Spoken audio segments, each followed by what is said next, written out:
Hi everyone, I'm Katie Strothman, Technical Service Representative for BASF, and I'm here today with Rodrigo Onofre, Kansas State Pathologist and Row Crop Specialist. Thank you for being here today, Rodrigo. Yeah, thanks for the invitation, Katie. Excellent. The last time that we talked about a key disease in corn, tar spot. Can you tell us what you've seen with that disease since our last conversation? Yeah, so tar spot arrived here in Kansas quite early this year. We picked it in May 27. And since then, since our last conversation, Katie, tar spot, I'd say, is still at low levels. We're starting, of course, to pick up in more counties, pretty much on that northeast part of Kansas, right? Bordering with Missouri, Nebraska, and Iowa as well. I would say our levels never took off this year as in comparison with last year, right? However, it's still pretty much on that same spot where it was last year. Indeed, and what might be some of the reasons that we didn't see tar spot really take off and build up in hot spots and fields? Yeah, that's a very good question. We always go back to the disease triangle, right? So we have the host, which is our corn, the pathogen, which is now present in Kansas, but the weather wasn't quite right for tar spot disease development, and I think we got too many dry spouts, and as well some hot days, right? Indeed, because as you said last time, tar spot really likes having that 7 or more hours of leaf wetness as well as those more mild temperatures, 60 to 70 degrees Fahrenheit. Yes, absolutely. So typically for us here in Kansas, we see that early in the season, but as June, July comes in, that kind of like gets out of the range. Yes, and we had some really hot weather early, to your point. So while we didn't see tar spot really blow up in any one particular area, did we see any other diseases come in this year? Yeah, southern rust actually came in quite early in comparison with other years as well. And I think southern rust is spreading quickly across Kansas and Nebraska as well. There are over 10 counties there too. And I think the two main diseases right now we're seeing is, again, tar spot and then southern rust. Indeed, and southern rust is one of those things that we're a little more used to in Kansas, so people think about treating. Is there still time left for producers to treat for southern rust in Kansas, or are we past the window of benefit? So southern rust, when we think about a fungicide application, right, we're targeting that VT application until R3. I think if folks are around that same growth stage from VT to R3, there's still time. I would consider if disease is present in your field and as well as your yield potential, right? I know Kansas right now, there are a lot of dry areas, so we want to make sure that we're targeting high yield potential and as well as protecting that yield. Maybe some of that later planted corn's at a little higher risk because it's earlier in its growth stages and there's more season left for that disease to infest it and develop, right? Yes, I think absolutely. I think central Kansas and western Kansas right now will be that period of that growth stage. We still have corn there at around VT, and there's still a long way for us to bring that corn home, right? So I think the northeast part of Kansas, the eastern part of Kansas, we're already past that point of application for tar spot and for southern rust as well. But I think central and western Kansas, there's still a long way.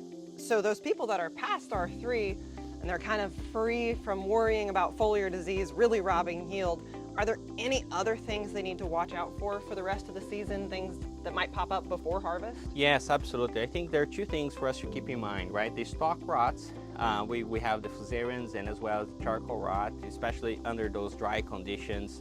Hot and dry, we might see some lodging later in the season.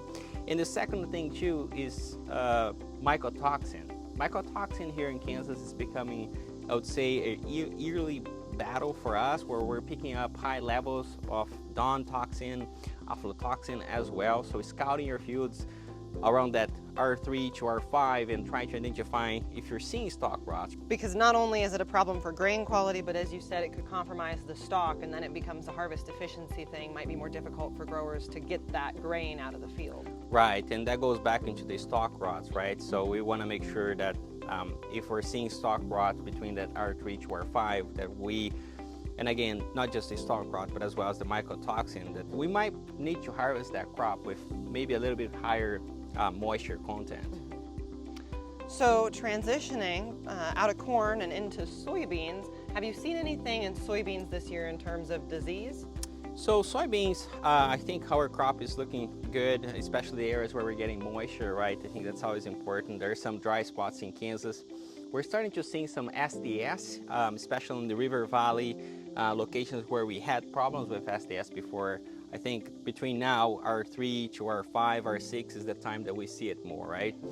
And as we're finding, right, we're kind of like getting ready for next year into our management. We do that corn soybean rotation, but I think when we're managing SDS, it takes more than one tool, right? It takes variety selection, seed treatment if needed, and as well, we have some very exciting results from our trials where we're seeing a good benefit from that phosphor application. If we increase our phosphor levels, we're seeing less disease in the field as well.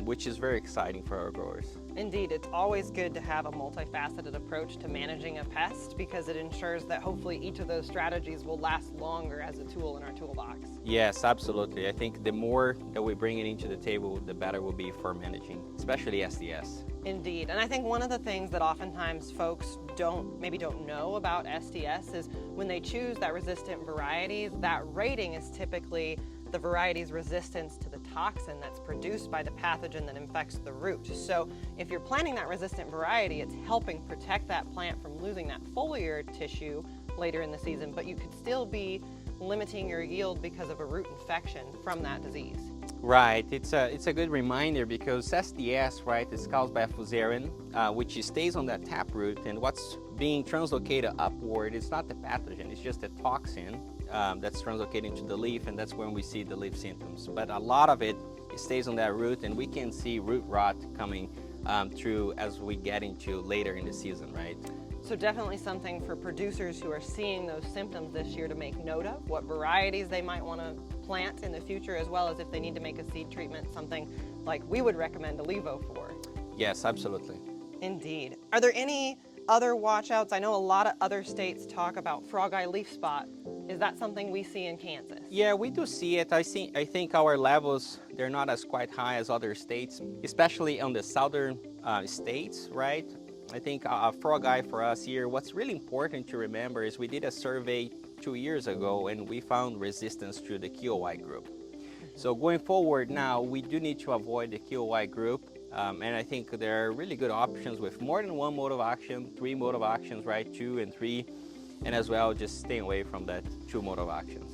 So when we think about difficult to control diseases like frog eye leaf spot, we turn to our performance-driven fungicides at BASF, things that are going to have Revysol as one of the active ingredients in products like Veltima and Revitec, and that active ingredient is going to have great control on even QOI-resistant frog eye leaf spot.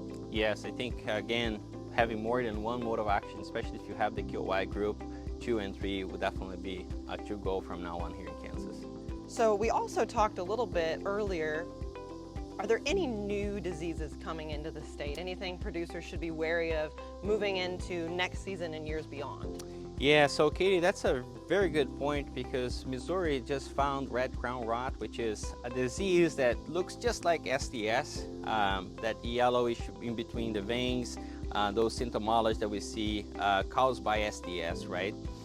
Red crown rot again was found in Missouri, just across the river in some fields over there. And I think for us here in Kansas, what's really important is if you feel like you have SDS, send us a sample to the diagnostic lab, and then we would like to verify if you have SDS or potentially this new disease, which is called red crown rot. And by the name, the taproot, right, will have some structures, as the name say, of the disease that are red, right? An excellent call to action for producers who are out scouting their fields. If they start to see something unique, definitely cue you guys in the pathology department so that if a new disease does move into our state, we're able to learn how to manage it in our environment as quickly as possible. Absolutely. Well, thank you very much for your time, Rodrigo. Would you say that this year has been a low or high disease year in Kansas? I would say overall in our corn, it's been a low disease year. I think there's still a little bit of time for the southern rust, especially central and western Kansas. Soybeans, we're still seeing a little bit of the disease coming through, so there's still time as well. But I think overall we're seeing a low year. Do you think any of that can be attributed to producers' management practices or 100% environment? I think a little bit of both. The environment and as well our producers, extensions and crop consultants too, being ahead of the game and scouting and looking for that information, right? Absolutely. It is great to use the tools that are provided. If you're looking for more information about tools from BASF, feel free to check out our website or check out revexfields.com to learn more about our Revisolve vans, Veltima and Revitec fungicide. Thank you for your time today, Rodrigo. Thank you.